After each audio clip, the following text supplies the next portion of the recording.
안녕하세요. 이코노 웨이브입니다. 어제 중요한 시한 하나가 조용히 지나갔어요. 우리가 이번 주 전망에서 가장 주목한 그 이란 시한이 결국 만료된 거예요. 그리고 그 여파가요. 바로 오늘 시장에 나타나고 있어요. 기름값이 다시 오르기 시작했거든요. 거기다 내일은 연준 회의록까지 나와요. 그러니까 지금 이란발 유가 상승과 내일 연준 신호가 이틀에 걸쳐 연달아 오는 거예요. 우리가 계속 이야기한 연준하고 이란이라는 두 실이 지금 동시에 움직이는 거죠.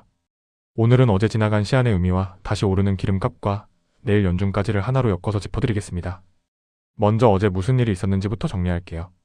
미국하고 이란 사이에 60일 시한이라는 게 있었어요. 이게 뭐냐면 두 나라가 충돌을 끝내기로 합의해야 하는 마감 기한이에요. 일종의 데드라인이었죠. 그런데 그 60일 시한이 바로 어제 8월 17일에 만료됐어요. 문제는 그때까지 합의가 안 나온 거예요. 시한은 지나갔는데요. 평화 합의는 없었던 거죠. 우리가 며칠 전 전망에서요. 뭐라고 했는지 기억하시죠? 예측 시장에서 보는 휴전 연장 확률이요. 13%밖에 안 된다고 했잖아요. 거의 안 될 거라고 봤어요. 그리고 그게 그대로 현실이 된 거예요. 시한이 지나가 버렸으니까요. 이제 상황이 더 불안해질 수 있는 거예요. 평화를 향한 시계가 멈춰버린 셈이죠. 그런데 여기서 짚을 게 있어요. 시한이 지났다고 해서 모든 게 완전히 끝난 건 아니에요. 외교 채널은 아직 남아있어요. 무슨 말이냐면 지금 미국의 벤스 부통령이 스위스에서 이란 고위 당국자들을 만나고 있어요. 그러니까 대화 자체는 이어지고 있는 거예요. 다만 문제는 진전이 불확실하다는 거예요. 만나고는 있는데 뚜렷한 성과가 안 나오는 거죠.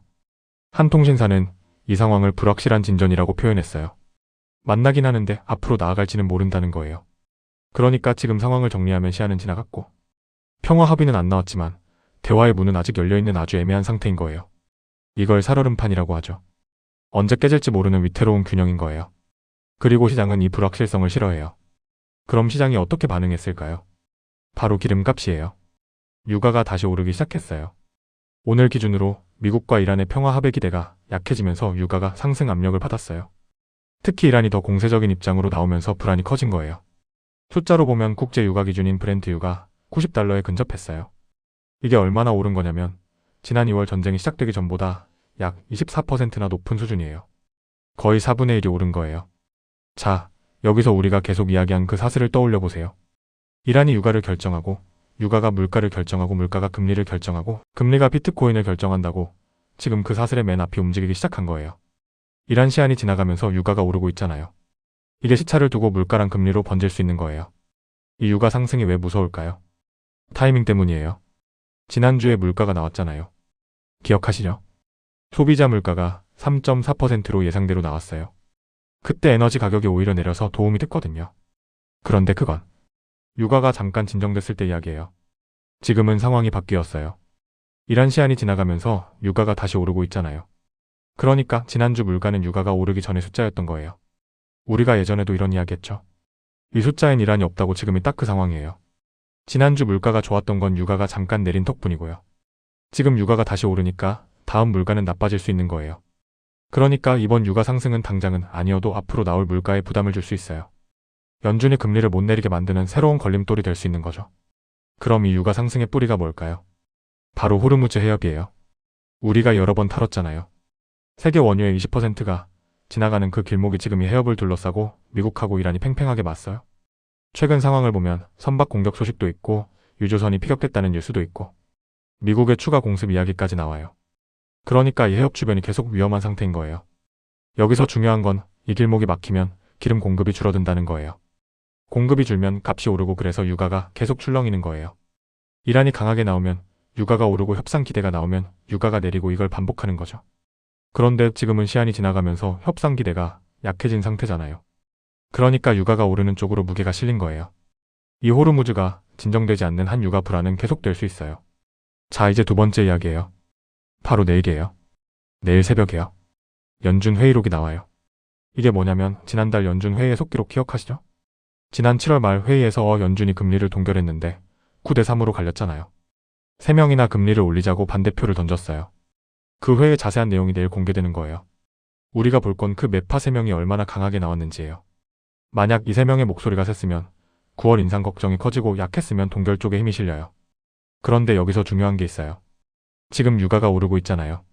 그러니까 내일 회의록에서 만약 매파들이 물가를 걱정했다면 지금 유가 상승이랑 겹치면서 더 무겁게 다가올 수 있어요.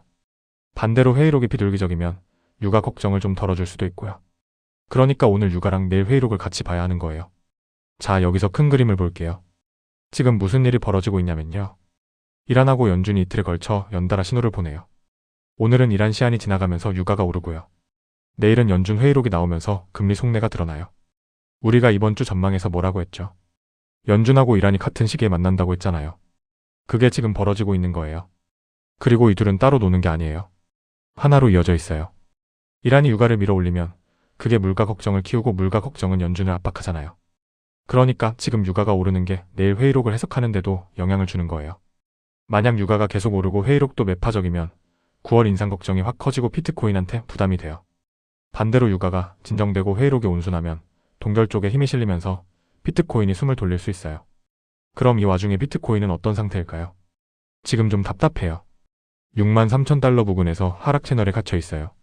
지난주에 65,000 저항을 못 뚫고 밀린 뒤로 계속 방향을 못 잡고 있어요. 이유가 뭐였죠? 바로 ETF 자금이었어요. 우리가 열세라고 한 그 자금이 지난주에 빠져나갔잖아요. 그래서 매수 힘이 약한 거예요. 여기에 지금 이란 불안까지 겹치면 투자자들이 더 조심스러워져요. 지정학 리스크가 커지면 위험 자산을 줄이려는 경향이 있거든요. 그래서 지금 비트코인이 선뜻 위로 못 가는 거예요. 다만 여기서 기억할 게 있어요. 비트코인이 이 정도 불안 속에서도 63,000달러를 지키고 있잖아요. 완전히 무너지진 않은 거예요. 만약 이란이 진정되고 내일 회의록이 온순하고 ETF 자금이 돌아오면 빠르게 반등할 수도 있어요. 그러니까 지금은 악재를 버티면서 전환점을 기다리는 국면인 거죠. 자, 그럼 지금 투자자는 뭘 새겨야 할까요? 몇 가지 짚어드릴게요. 첫 번째로 이란 뉴스를 계속 보세요. 시한이 지나갔으니까요. 앞으로 상황이 어떻게 흘러가는지, 특히 유가가 어디까지 오르는지, 이게 물가랑 금리로 이어지니까요. 두 번째로요. 내일 회의록을 확인하세요. 매파가 강했는지 약했는지 그게 9월 금리 힌트를 줘요. 세 번째로요. ETF 자금을 지켜보세요. 지난주에 빠진 자금이 돌아오는지가 진짜 열쇠예요. 이게 돌아와야 반등이 나와요. 네 번째로요. 63,000달러를 기억하세요. 이 지지선을 지키는지가 중요한 분기점이에요. 여기가 뚫리면 더 밀릴 수 있어요. 다섯 번째로요. 지금은 무리하지 마세요. 지정학 불안에 연준 회의록까지 변수가 겹쳐 있잖아요. 이럴 때는 결과를 확인하고 움직이는 게 나아요. 우리가 늘 말했듯이 이벤트 앞에서는 기다림도 전략이에요. 자, 오늘 이야기를 정리하면서 앞으로 뭘 봐야 하는지 짚어드릴게요. 첫 번째는 이란 상황이 시한이 지나갔으니까요. 긴장이 더 커지는지 아니면 스위스 대화에서 진전이 나오는지 확인해야 해요. 두 번째는 유가예요. 지금 90달러에 근접했는데 여기서 더 오르는지를 봐야 해요. 세 번째는 내일 연준 회의록이에요. 9대3 회의의 속내 매파가 강했는지가 핵심이에요. 네 번째는 ETF 자금이에요. 지난주에 빠진 자금이 돌아오는지가 열쇠예요. 다섯 번째는 63,000달러의 지지선을 지키는지 확인해야 해요. 핵심만 정리할게요. 어제 미국과 이란의 60일 시한이 합의 없이 만료됐어요. 우리가 예측한 대로 연장 확률 13%가 현실이 된 거예요. 그러면서 유가가 다시 올라서 브렌트 유가 90달러에 근접했어요. 우리가 추적한 이란발 유가 사슬이 다시 움직이기 시작한 거예요. 거기다 내일은 연준 회의록까지 나와요. 그러니까 이란하고 연준 이틀에 걸쳐 연달아 신호를 보내요. 지금 비트코인은 63,000에서 이도 신호를 기다리고 있어요. 오늘을 한 문장으로 정리해드릴게요. 우리가 이번 주 전망에서 연장 확률 13%로 거의 어렵다고 봤던 미국과 이란의 60일 충돌 종식 시한이 어제 8월 17일 합의 없이 만료되면서 평화 기대가 약해지고 이란이 더 공세적으로 나오자 브렌트 유가 90달러에 근접하며 전쟁 전보다의 14%나 오른 가운데 벤스 부통령이 스위스에서 이란 당국자들을 만나며 대화 채널은 남아있지만 진전은 불확실한 살얼음판 상황이라 우리가 몇 주째 추적해온 이란에서 유가로 이어지는 사슬이 다시 움직이기 시작했고 이는 지난주 좋게 나온 물가가 유가 진정 덕분이었을 뿐 앞으로 나올 물가엔 부담이 될 수 있음을 뜻하는 데다 바로 내일 새벽 9대3으로 갈렸던 연준 회의록까지 공개되면서 이란과 연준이 이틀에 걸쳐 연달아 신호를 보내는 만큼 63,000달러 부근 하락 채널에 갇힌 비트코인이 이두 신호와 ETF 자금 복귀 여부에 따라 방향을 잡게 될 전망입니다. 지나간 시한이 기름값을 다시 밀어올리고 있어요. 내일 연준까지 이어지는 이틀을 꼭 지켜봐주세요. 여러분은 이란 상황이 더 나빠질 거라고 보시나요? 아니면 스위스 대화에서 실마리가 나올 거라고 보시나요? 댓글로 여러분의 예측을 남겨주세요. 이코노 웨이브가 내일 연준 회의록까지 가장 먼저 전해드리겠습니다. 아직 구독하지 않으셨다면 지금 구독을 눌러주세요. 좋아요와 구독을 눌러주시면 누구보다 빠르게 새로운 정보를 받아보실 수 있습니다. 이코노 웨이브였습니다. 감사합니다.